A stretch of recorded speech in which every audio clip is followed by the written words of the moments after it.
Talking now to Francis Rossi of Status Quo, who's appearing along with Status Quo, the rest of the band, at the Antibes Riviera Rock Festival later this month. I think it's the 30th, actually. Hello, Francis. Hello there. I'm in Sweden at the moment. I thought you were. You're on a tour at the moment, aren't you? Yes, we are. It's just like England. Cold, it's windy today, it's raining. We've been rained out a few times. It's just... everyone blames England as though England says we're going to have bad weather. It's the same everywhere. Yeah. Other than where you are, of course. Well, it's beautiful here, I must admit. You know, it's blue sky. Don't rub it in. That'll do.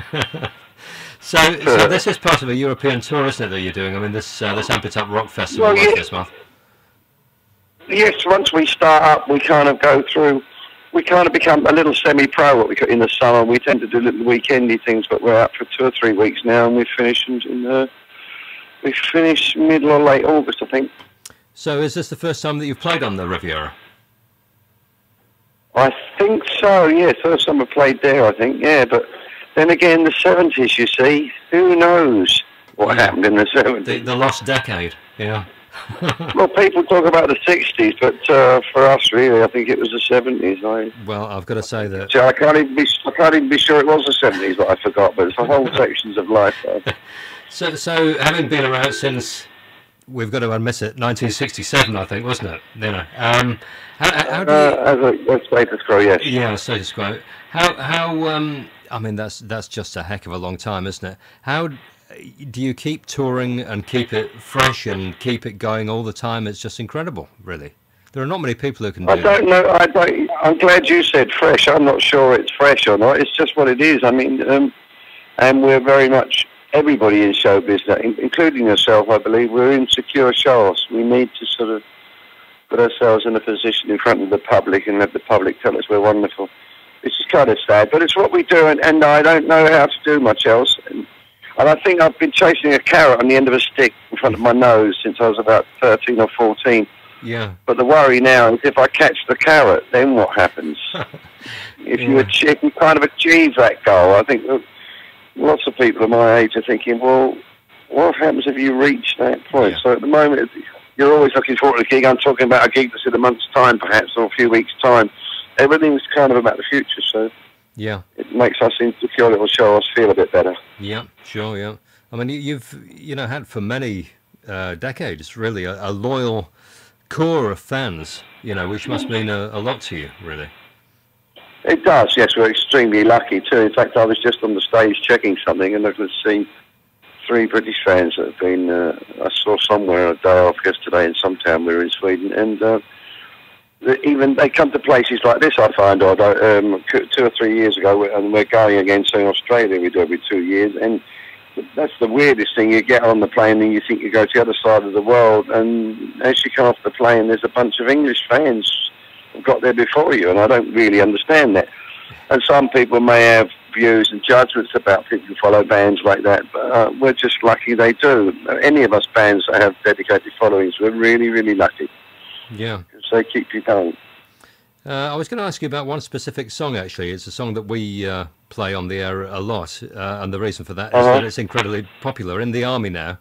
What is it that people like about that song? I mean, it's a great song, you can tell that, but people just seem to love it, and they have done for years and years. Well, when I first heard it, I was in Ireland, and it was a track on the radio. I thought it was going to be huge, and I didn't hear it for a while. Oddly enough, it was written by 2 Dutch guys, Bolland and Bolland, brothers from Holland. I thought it was quite funny. Bolland and Bolland from Holland. Yes. And when I heard it, that doleful kind of oh, you're in me. He said, oh.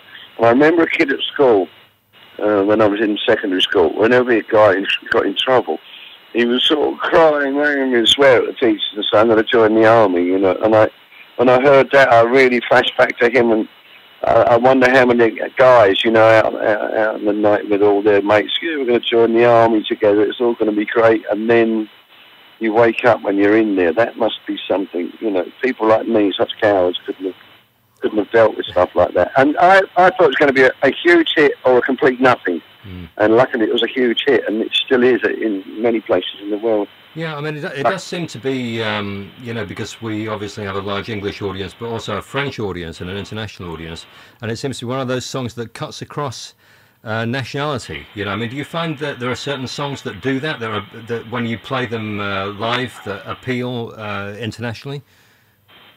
Yeah, they are. I mean, they're the biggest hits, I suppose, and I suppose that's lowest common denominator. But I find it odd that Rocking all over the world is such a big hit, and particularly, you know, when you come out here, they have these real macho, I call macho rock festivals, where everyone dresses in black, has black hair, has two girlfriends, two bass drums. And it's very odd to me that it's this kind of rock anthem, and yet it's got giddy up in the song. I just don't get that. I was thinking about that the other night, but again, lucky that you do. And certain songs, Whatever You Want, In the Army, Rocking All Over the World, Paper Plane, Caroline, Down, Down, those kind of songs just go all around the world. And I remember when Down, Down was out, and around that period, people would say to me that, you know, as long as the postman whistles your tune or stuff like that, I used to really try and change that, which is stupid. And then people came up to me at that point and said, my little 3-year-old loves Down, Down. And I took exception to it. However, it's got it's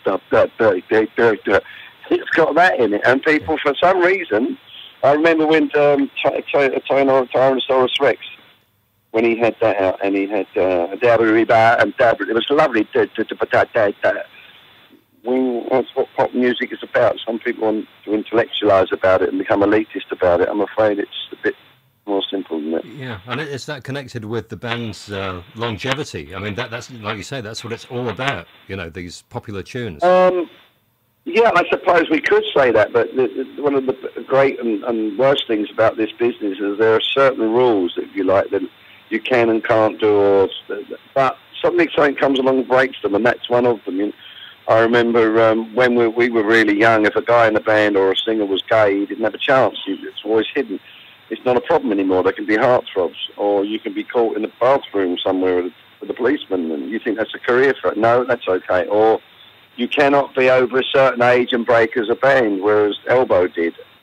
All these things that they don't suddenly become rules, but initially you can't do that, but someone will break them. Yeah, that's what I do like about the business, you know. It's interesting, isn't it, that, you know, a lot of bands now, particularly from the 80s, really, because I suppose we've, you know, all reached that age of making a comeback, but Quo have never actually been away, you know. That's the thing, isn't it? So not to Quo, we haven't. No, I find that's where they say more comebacks than Sinatra, but we only actually did that once, and I really didn't want to be one of those acts, but... Yeah.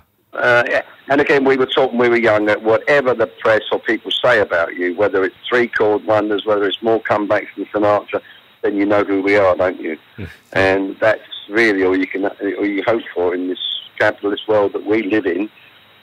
You need to just even be there, be on people's lips. The 3-chord status quo.